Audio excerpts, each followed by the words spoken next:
ইনসান আপনার উপরে দেখি এমন কোন সময় অতিবাহিত হয় নাই যেই সময় আপনি উল্লেখযোগ্য কিছু ছিলেন না, যেই সময় তোমরা উল্লেখযোগ্য কিছু ছিলে না। বান্দা তুমি বোঝো আর না বোঝো, আল্লাহ পাক রব্বুল আলামিন এই আয়াতের শুরুতে যে হাল শব্দটা ব্যবহার করেছেন, এটাকে বলা হয় আরবি ব্যাকরণে বলা হয় ইস্তিফহামে তাকরিরি।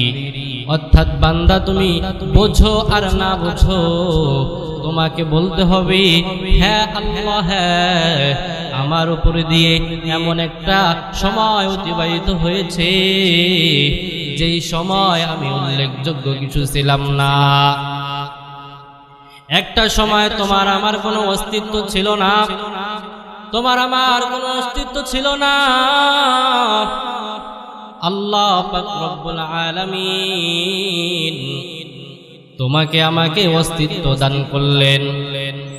আল্লাহ তাআলা তোমাকে আমাকে অস্তিত্ব দান করলেন। আল্লাহ তাআলা তোমাকে আমাকে মানুষ বানাইলেন। আল্লাহ পাক রব্বুল আলামিন তোমাকে আমাকে 5টা জিনিসের মাধ্যমে অত্যন্ত দামি বানাইছে।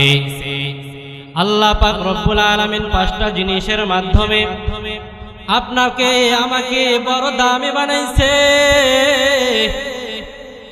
বলে আল্লাহ পাক রব্বুল আলামিন কেমন দামি বানাইছে? ও বান্দারে,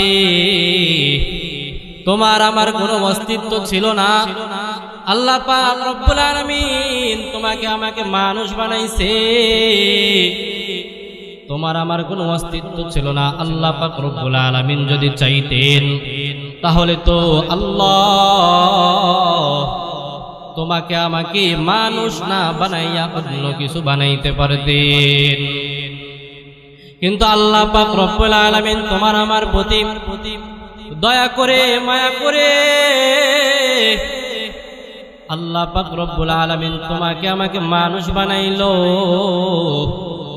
শুধু যে মানুষ বানায়া আল্লাহ পাক রব্বুল আলামিন তোমাকে আমাকে দামি বানাইছে তা নয়।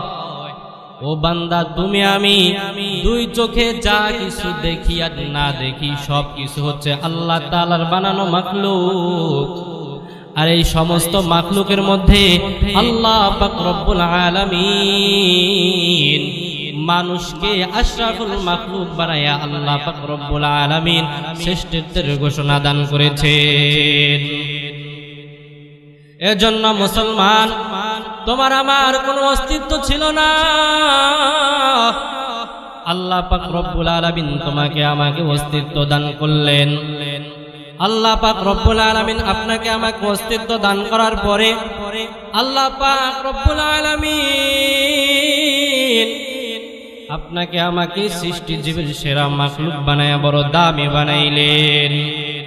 এজন্য মুসলমান, আল্লাহর গোলাম, এ নবীর উম্মত,